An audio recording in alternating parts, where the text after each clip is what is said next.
Good evening, कैसे हैं आप सभी लोग। होप आप सभी लोग अच्छे होंगे। कल के टॉपिक को आगे कंटिन्यू करते हैं। कल हमने वीडियो बनाई थी जिसमें एक ब्रीफ डिस्क्रिप्शन दिया था हमने टविशा को लेकर और टविशा के हस्बैंड की फैमिली को लेकर, और सारा कुछ ब्रीफ में बताया था कि क्या क्या इंसिडेंट थे, क्या क्या लॉ इन्वॉल्व हैं, किन किन सेक्शंस के अंदर FIR हो सकती है और क्या है। उसी के आगे हम आगे बढ़ेंगे कि आज की डेट में कि टविशा की फैमिली वालों ने क्या एक्शंस लिया है और जो उनके हस्बैंड हैं, जो उसके सास ससुर वाले हैं, उन्होंने क्या एक्शंस लिया है, कोर्ट का क्या अपना ओपिनियन रहा है। तो इन सब चीज़ों को आज हम थोड़ा सा टविशा के टॉपिक पे और आगे डिस्कस करेंगे कि अभी करेंटली में अब क्या चल रहा है। क्योंकि कोई भी मुद्दा सिर्फ इतना नहीं होता कि एक बार इंसिडेंट हो गया और इंसिडेंट के बाद सिर्फ हमने केवल एक सपोर्ट में एक वीडियो बना दिया और बस सपोर्ट में एक बारी 2-3 बारी हमने कहा कि ठीक है जस्टिस फॉर टविशा, जस्टिस फॉर टविशा। इससे केवल जस्टिस नहीं होती है, हमें फॉलो अप करना पड़ेगा, हमें चीज़ों को जानना पड़ेगा कि अब रियल में करंट सिचुएशन में चल क्या रहा है, टविशा के केस पे क्या चल रहा है, टविशा के ससुराल वाले क्या कर रहे हैं। तो इन सब चीज़ों को और समझने के लिए, आपको जानकारी देने के लिए मैं ये वीडियो बना रहा हूँ। तो आगे बात करते हैं कि टविशा की जो टविशा की मदर इन लॉ हैं वो क्या हैं, क्या करते हैं। कल इस वीडियो में ये चीज़ स्किप हो गई थी, तो आज इसको कंटिन्यू करते हैं। तो टविशा की जो मदर इन लॉ हैं, जिनका नाम है ग्रीवाला सिंह, वो रियल में chairperson of district consumer dispute redressal forum Bhopal 2 की चेयरपर्सन है। यानी district consumer dispute redressal forum के अंदर एक चेयरपर्सन होता है जो कि मोस्टली आपके रिटायर्ड जज होते हैं, हाई कोर्ट रिटायर्ड जज होते हैं। तो जो ग्रीवाला है, जो सास है टविशा की, वो वहाँ पर एज एन चेयरपर्सन की पोजीशन पे हैं। रियल में एक चेयरपर्सन होता है और 2 मेंबर्स होते हैं। जब आप कंज्यूमर कोर्ट में जाते हो तो कंज्यूमर कोर्ट में एक चेयरपर्सन होता है और 2 मेंबर्स होते हैं। तो जो भी केस कंज्यूमर फोरम के आगे आता है तो चेयरपर्सन्स या 2 मेंबर्स होते हैं, वो अपना डिसीजंस लेते हैं। तो ये भोपाल के अंदर जो कंज्यूमर फोरम है भोपाल 2 में, ये उसकी चेयरपर्सन है ना। मध्य प्रदेश गवर्नमेंट का आप क्या एक्शंस हैं। तो सबसे पहले तो मेरा आपसे ये क्वेश्चन है कि इतनी एलिगेशंस के बाद एक रिटायर्ड जज हैं, वो अपने घर पे अपनी बहू के साथ इस तरीके का अत्याचार करते हैं। तो आप मुझे कमेंट में बस इतना लिख के बताना, क्या ऐसे रिटायर्ड जज को किसी दूसरे जुडिशियल या कमीशन का पार्ट होना चाहिए? क्या वो कभी किसी के साथ न्याय कर पाएगा? और सोचो कि उसने जज की पोजीशन पर रहते हुए किस तरीके से न्याय किया होगा। ये एक रियल में एक क्वेश्चनेबल मार्क है कि जब खुद रिटायर्ड जज के घर में अपनी बहू के साथ ऐसा हो सकता है, तो क्या उसने कितनों को पीछे जस्टिस दी होगी। और अभी जब वो एक चेयरपर्सन के पोजीशंस में हैं कंज्यूमर फोरम के अंदर, तो वो कितनों को और जस्टिस देते होंगे। तो उनकी खुद क्रेडिबिलिटी के ऊपर एक क्वेश्चन है।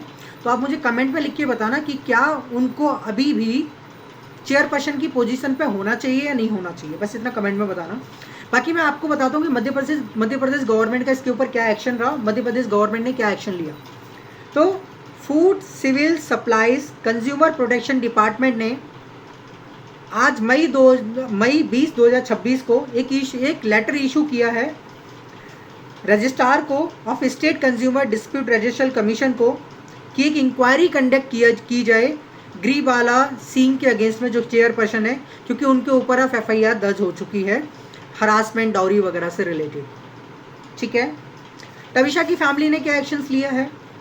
टविशा की फैमिली ने एक लेटर लिखा है मध्य प्रदेश गवर्नर को, डॉक्टर मंगू भाई पटेल को, और उस लेटर में उन्होंने डिमांड की है कि इमीडिएट अफेक्ट से ग्रीवाला सिंह को एज एन चेयरपर्सन की पोजीशन से रिमूव कर देना चाहिए, जो कि वो डिस्ट्रिक्ट कंज्यूमर फोरम में एज एन चेयरपर्सन की पोजीशन पे है।